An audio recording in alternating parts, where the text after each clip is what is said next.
A day in my life as a makeup artist here sa Southern Leyte. Hi mga Vebs, tagnaog asa na sa tapadong ini nga racket mga Vebs. Mga Vebs, sa jujud mi ng lakaw mga Vebs kaysa iyo atong racket for today. Then while nagbiyahe mi padong sa mong location mga Vebs na nadisgrasya diring dapita. Mo na sa mga driver diha, amping-amping jud ta permi mga Vebs. Anyway mga Vebs, mo nang isayo ta karon mga Vebs kay naputay practicean for pasarela kadali. And before going sa ilang school is nag-withdraw sa ta diring dapita mga Vebs. At the same time na nga on sa may para nami kusog energy later. Super excited na sa ta mga Veb no kay makabalik na pud adre sa STAC. Kaya it's been a while nga wa ta ka makeup diring napita. Pinasmal-smal sila dira mga Veb no without knowing nga wa tay na muna ta ang makeup bag. And yes, imagine mga Veb balikon pa ni siya then super late na. Unang as you can see sa video mga Veb, ako na lang yung nag-set up diring napita. Kay lagi gibalik nila bag makeup bag. Kaya saan man na to pag-start og makeup mga Veb no kag makeup is nabili. Medyo nawadyo ko smooth diring dapita mga Veb. Majura sad kay niabot ra pud sila. Mo nang nag-start na kog jug-jug diri dapita. Nakawada nay pa jug energy mga Veb kay sobra kainit sa diring dapita. Mo nang pangahagard nagatuat laki diri sa video. Mo nang nibalhin mi diri dapit sa atpang sa electric fan mga Veb. Para sad ma-relax sa tong hunahon at the same time easy ra ta diring dapita. By the way mga Veb, sa nag-eskwela diri sa STAC. Kung namoy mga event mga Veb, pabook na mo na ho mga Veb. Try ra jud ko ni siya mga Veb and I promise to you nga dili jud mo magmahay. Ayaw ra mo kahit itong contact na to sa atong Facebook account mga Veb. Super approachable jud ta ding dapita. By the way mga Veb, ang ila ding event for today is Nutrition Month. Major sad mga Veb no kay nakakuha tag client ding dapita. And I'm happy mga Veb kay nakaduha tag client for today. And yes mga Veb, kay lagi duha man ni sila mo na sa June pud nag-start og makeup. Sa June ta may maka-start og makeup mga Veb, kaso sadly is nabili tag makeup bag. Major sad mga Veb no kay namo pag ilang schedule from 1:30 PM na himong 3 PM mga Veb. So medyo taas-taas jud ang namhug na oras mga Veb. Special mention nga ni duha client nga nagpa-book na for today mga Veb. Actually mga Veb, maka-happy ra sad nga nakabalik mag-so diri sa STAC. Kay lagi last na mong so diri mga Veb kay medyo dugay na jud to siya. So hopefully mga Veb next time is pageant pa sa ato mga makeup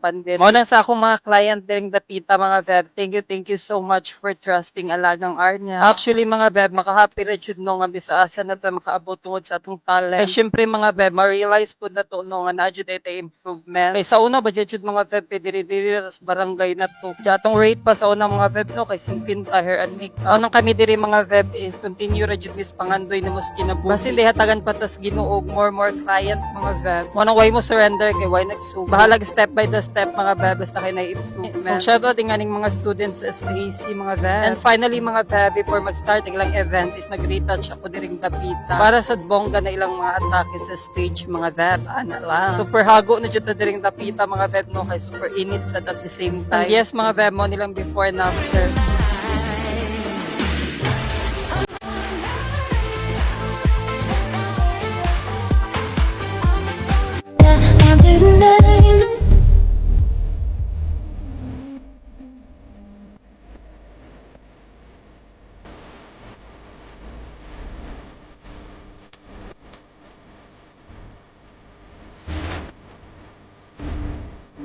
I admit mga Veb nga dili siya pag-perfect na makeup artist. And I know nga every makeup artist is not jud imperfect. But at least napagwapag na transform gyapon na to atong mga client. Wala tay dagang chika ana. By the way mga Veb, before ni mag-end atong video for today, mag-shoutout sa date. Shoutout Jovert Balber watching from Pangasinan. Shoutout Manlod Cherry. And shoutout to you Drea. Anyway mga Veb, kung gusto mo ma-shoutout sa next vlog, just comment down your location. And that's it for today's vlog mga Vebs. Bye mo oy.